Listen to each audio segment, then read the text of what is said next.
Your upward facing dog, or in Sanskrit, your Urdhva Mukha Svanasana, the translation goes Urdhva means up, Mukha means face, and Svana means dog. That's why it's the upper dog. It's kind of the complement or the balance of your downward dog, of your dog facing down. So you're going to feel that especially the spine, that is the most important action. In the flexing, you're going to do now an extending. And if you haven't seen the tutorial of your Cobra, your Bhujangasana, I suggest that you watch it before going into your Urdhva Mukha, because it's more intense and it will guide you to a good alignment to then go into the full Urdhva Mukha or the full upper dog. Either way, I'll just go through all the actions again, starting from a Cobra. I'm going to lay down on the mat. Remember the position of your legs, and especially when you're doing Urdhva Mukha, try not to have your feet and your ankles and your heels together. Your feet open, hip distance apart. In your Cobra, you might have the legs together, but in your upper dog, it's better and safer for your hip if you respect the distance between the feet. Now, the hands, a very common mistake, especially when you're doing flows and vinyasas, is that your hands are next to the chest, and then we push the floor, and then this happens where my chest is in the same line of my arms, or sometimes even behind my arms. It's quite intense, and you're not activating the most important part, that it's the open chest. So you have to make sure that when you're about to go up, you have your hands next to your thorax.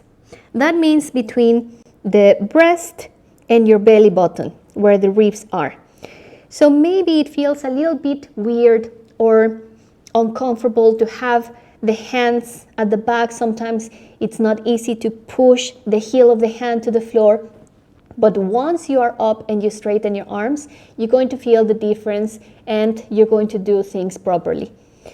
So once I have my hands, remember hands, fingers wide open, press with the knuckles, press with the heel of the hand and the fingertips. I'm going to push. I'm going to start with the knees on the floor, just to be a little bit safer. And then you just have to focus on not collapsing the chest, just like you did on your Cobra. If I'm doing this and the shoulders are close to the ears and then I'm looking up, I have no energy, I have no stretch on the front of my body. I need to press the hands, shoulders far away from the ears, then I need to roll back my shoulder, my heart wants to go front, and my pubis, although it's not touching the floor, it still wants to go down.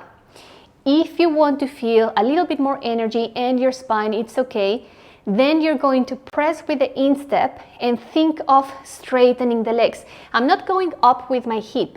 My thighs and pubis wants to go towards in between the hands, the pubis, but the thigh at the same time wants to go up. If I apply those forces that are opposite at the same time, then I will have a leg straight.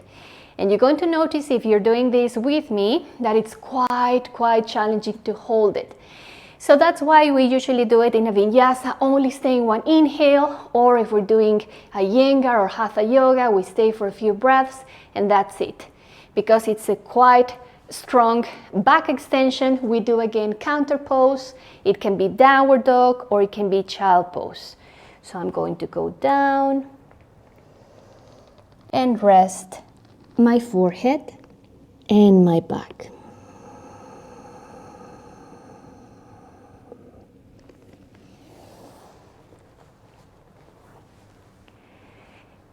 I hope you have learned something new today, and thank you.